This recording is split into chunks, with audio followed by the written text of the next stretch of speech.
Hi po, samahan niyo po ako maglinis ng aming brooder box. Isa po sa pinaka-importanting bagay kapag nag-aalaga po tayo ng sisiw ay yung kanilang brooder pen or ang kanilang brooder box. Dapat po, lagi po itong malinis, lalo na po kapag marami kayong alagang sisiw. Hindi po kasi maiiwasan na kapag lalo na marami po tayong alagang sisiw, sila po ay dumi ng dumi or ipot ng ipot na pwede pong mag-result sa ammonia build-up kapag hindi po natin nilinis. Pero ayun nga po yung kagandahan din ng pagbibigay natin ng probiotics or ng progastro kasi nababawasan po ang amoy ng kanilang dumi. So most likely maiwasan po natin yung ammonia build-up. Bukod po sa malinis na brooder box, kailangan din po tama po ang temperature ng ating brooder or yung housing ng ating mga sisiw.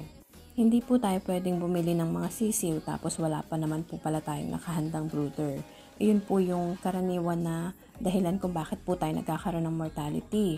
Cold stress po ang isa sa pinaka-reason kung bakit po tayo nawawalan o namamatayan ng sisiw.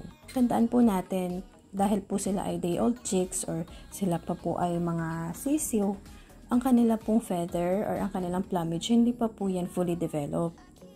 Kaya very important po yung extra heat. Kung gagamit naman po kayo ng LED o yung ilaw na puti lang, wala rin ho iyon magagawa dahil wala naman pong maibibigay na init yun. Kaya napaka-importante po, incandescent po ang inyong bilhin. Sa ngayon, mahirap na po talagang makahanap ng incandescent dahil alam ko pinagbabawal na siya sa mga hardware. Pero makakabili naman po kayo online, kaya bago po kayo bumili sa amin, dapat po nakahanda na po ito. Tsaka dun po sa mga baguhan na nagbabalak po ng ganitong business, sinasabi ko na po sa inyo, hindi po madali. Yes, hindi po madali.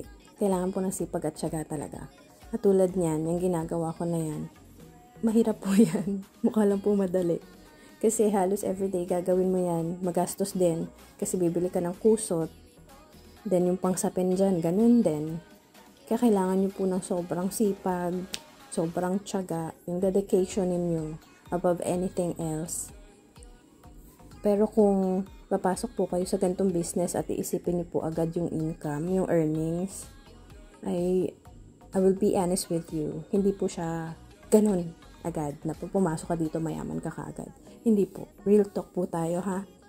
Kung kailangan niyo po ng business na nagpo-provide ng daily income, this is not for you. You know why? Kasi hindi naman po everyday may bibili ng sisiw. Hindi din naman po everyday may bibili ng mga malalaking manok na pangkatay. Kasi yung pangkatay po namin ay mas mahal kesa sa broiler type. Pero ang kagandahan lang po kapag hindi po nabili ang sisiw at napalaki mo, mas malaki na yung price niya compared sa day-old chicks. Yun nga lang, kailangan mo siyang talagang alagaan. Sa mahal ng feeds ngayon, dun po talaga tayo natatalo. Kaya sinasabi ko dun sa mga nag-i-inquire po sa amin, kung meron kayong day job, keep it. Hindi yung papasok kayo sa ganitong business, mag-quit kayo at magpo-focus agad kayo sa pagmamanok na wala naman po kayong ibang other source of income. Kailangan po kasi natin ng ibang source of income para masustain po natin yung pangangailangan ng ating mga alaga. Kasi kung mag-aalaga tayo ng sisiw, hindi pa naman po tayo agad kikita niyan. Kung ang plano po natin ay mag-umpisa sa sisiw at gagawin nating layers in the future, wala pa po kayong kita niyan. Kaya kailangan nyo po ng magsusustain sa kanilang pangangailangan. Katulad ng feeds, vitamins, vaccines.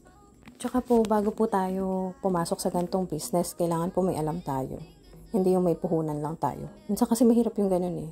Dahil may puhunan tayo, sige lang, pasok tayo sa ganitong business na wala naman tayong alam. Sa totoo lang, nag-start ako dito na wala rin naman ako experience eh. But I made sure, hindi ako zero knowledge. So inaral ko siya. Nanood ako ng mga free seminars, nag-research ako kung ano yung mga pwede kong ma-encounter habang ako'y nag-aalaga nito. Yung mga problems, actually kailangan problems ang hanapin mo eh. Kasi kung kaya mo naman harapin yung problems na yun, kaya mong i-handle, then go. Pero alam nyo, ang daming seminars na napanood ko or vlogs. Pero dadating talaga sa time na you will have your own diskarte. You will have your own ways ng pag-aalaga. Magiging guide mo lang yun, pero along the way, magkakaroon ka ng sarili mong diskarte ng pag-aalaga. Ayun, na-share ko lang naman po. Sana may napulot kayo. Bye! Thank you!